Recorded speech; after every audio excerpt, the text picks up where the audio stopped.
You misunderstood Bohemian Rhapsody song. Bohemian Rhapsody isn't random nonsense. It's a confession disguised as an opera, a private drama exploding in public. Stay with me. In the next minutes, we'll crack the story behind it, the theories that actually hold up, and why the ending changes how you hear every line before it. Let's break it down.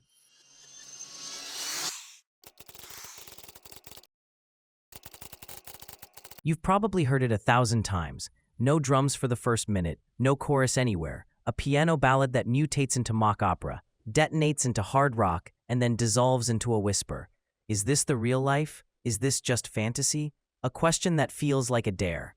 Bohemian Rhapsody doesn't behave like a pop song because it isn't trying to. It's a staged inner crisis, written by a frontman who loved grand theater and hid honest pain inside glitter and thunder. In this video, we'll map how the song was built, what it could really be about, which lines matter most, what Queen themselves have and haven't said, and how this singular piece rewired the idea of a rock single forever. Freddie Mercury carried pieces of Bohemian Rhapsody around for years, lyric fragments in notebooks, piano motifs he'd try out during rehearsals. Early working titles included the Cowboy Song, a nod to the Mama Just Killed a Man section, and he joked to friends about the opera bit. When Queen began sessions for A Night at the Opera, 1975, Freddie brought these shards to the band. And producer Roy Thomas Baker sang essentially, "This goes here. Then the opera, then the rock." It sounded outrageous. Then they tried it. The recording spanned multiple studios over several weeks. The operatic section became a dare to the tape machine itself. May, Mercury, and Taylor stacked choir harmonies again and again, bouncing tracks until the tape almost turned see-through. Guitars were orchestrated like strings, pianos were recorded with a classical touch, and despite the futuristic sweep, the liner notes still carried Queen's proud signature, no synthesizers. The arrangement is a collage that never feels stitched. It's all one breath. The single, nearly 6 minutes long, was too long for radio. Until a rebellious DJ played it start to finish and the public decided for themselves. The band also shot a promotional video, simple, iconic, and years ahead of the MTV era, to avoid miming the impossible on TV. Within weeks it was an event, not just a release. The short answer, Bohemian Rhapsody is a dramatic self-portrait written as a miniature opera about guilt, identity, judgment, and release. The long answer requires following the song's 5-act structure and noticing how the music itself tells a story. Bohemian signals an outsider, an artist living beyond norms. Rhapsody, in classical terms, means a free-form piece that moves through contrasting moods without a strict blueprint. Put together, the title basically warns you, this is the confessional of an outsider, told as a free-form drama. Is this the real life? Is this just fantasy? Is not cute surrealism. It's existential vertigo. The harmony sits on ambiguous chords, like the ground is sliding. The narrator is not confident, he's suspended. When we reach "Mama Just Killed a Man," the music settles, tragically, because a decision has been made. Whether you read that killing literally or symbolically, the confession is the point. A line has been crossed that cannot be uncrossed. Interpretation 1. The murder as metaphor. A persuasive reading. The man is a former self the narrator can't live with, an identity he must kill to become who he is. That makes the guilt real, but the act internal. It fits the way the song keeps staging courtroom chorus scenes in the mind, not the world. Interpretation 2. The murder as moral rupture. Another reading, the narrator actually imagines or remembers a terrible act and is processing consequence, fear for his mother, alienation, fatalism. This paints the rest of the song as legal and spiritual reckoning. Interpretation 3. The murder as coming-out crisis. Many hear a hidden coming-out drama. The man represents a socially acceptable persona slain by truth. The plea to Mama becomes the fear of disappointing family. The whole opera section a trial by society, religion, and self-condemnation. You don't need to pick one forever. The song is engineered to hold all three. Enter Scaramouche, a trickster from Commedia dell'arte. Galileo, science and awe. Figaro, Mozart's mischievous servant. Beelzebub, evil personified. And Bismillah, an invocation in the name of God. It looks like nonsense until you notice the function. These are masks arguing in the narrator's head, a mock trial. The choir pleads for mercy, authority thunders no, and demonic accusation claims a soul put aside for me. Why the theatricality? Because shame and judgment feel theatrical when we imagine how the world sees us. Mercury turns an anxious spiral into an opera so we can hear the noise of condemnation and the fragile persistence of the self that begs for release. So you think you can stone me and spit in my eye? The guitars rip in, the drums land like verdict stamps, and suddenly the narrator isn't asking for mercy, he's fighting.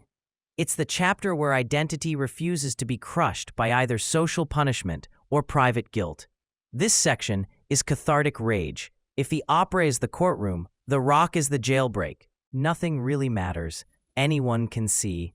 Nothing really matters to me. The harmony cools, the tempo breathes, and the melody resigns itself to wind. Listeners argue, is this nihilism or peace? It can be either. Nihilism, after all the chaos, nothing matters, numbness wins. Spiritual detachment, after all the noise, only truth matters, and the world's judgment is wind. The final "Any Way the Wind Blows" lands with a tiny, devastating gong hit, as if the universe closes a curtain without applause. The unresolved tonality is the point. Life doesn't deliver tidy chords. It's about an outsider standing trial inside himself. It stages guilt, fear of judgment, and the demand to live truthfully, even at the cost of the past. The brilliance is not that it hides references, it's that it turns an inner crisis into public theater and lets you decide if the ending is freedom or void. That ambivalence is why the song never ages. It adapts to the listener's life.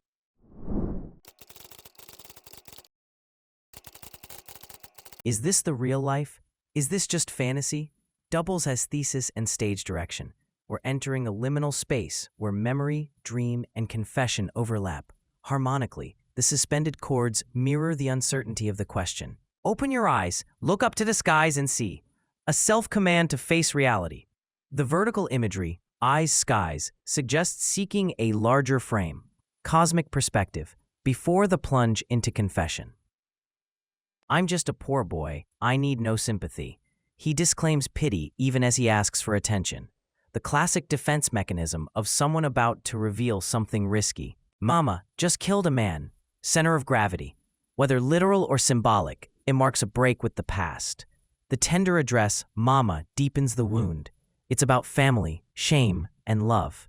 Life had just begun, but now I've gone and thrown it all away.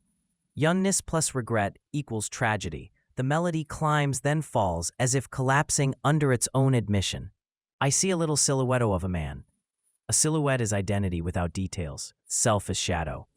Perfect image for the liminal, theatrical middle.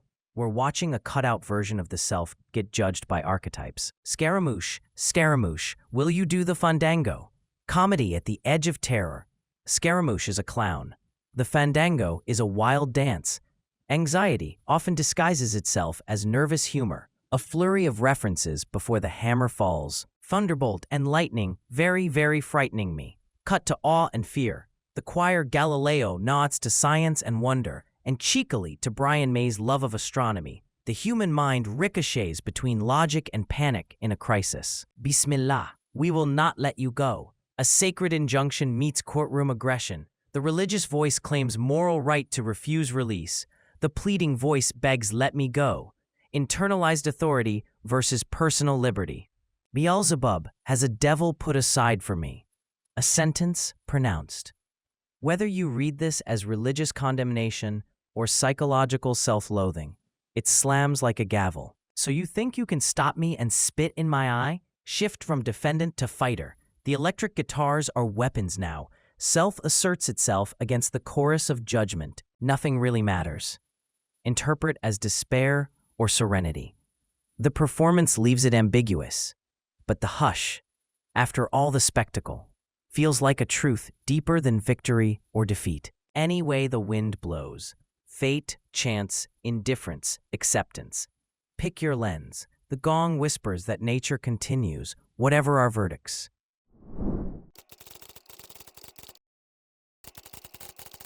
Freddie Mercury famously avoided pinning down a single meaning. He called his lyrics personal and preferred to let listeners finish the painting themselves. Bandmates have echoed that stance. They've offered playful hints. Yes, there are in-jokes. Yes, Freddie adored opera and farce, but never a definitive map. Producer Roy Thomas Baker loved to tell the story of Freddie sketching the structure in fragments. The opera bit comes here, then we go heavy, then it falls away. As if he were storyboarding a film. That reticence is not a dodge, it's a strategy. Ambiguity is the engine. When an artist writes something true to a complicated moment in life, the truest version is rarely a slogan. It's a room with multiple doors. Freddie built one and refused to lock the rest.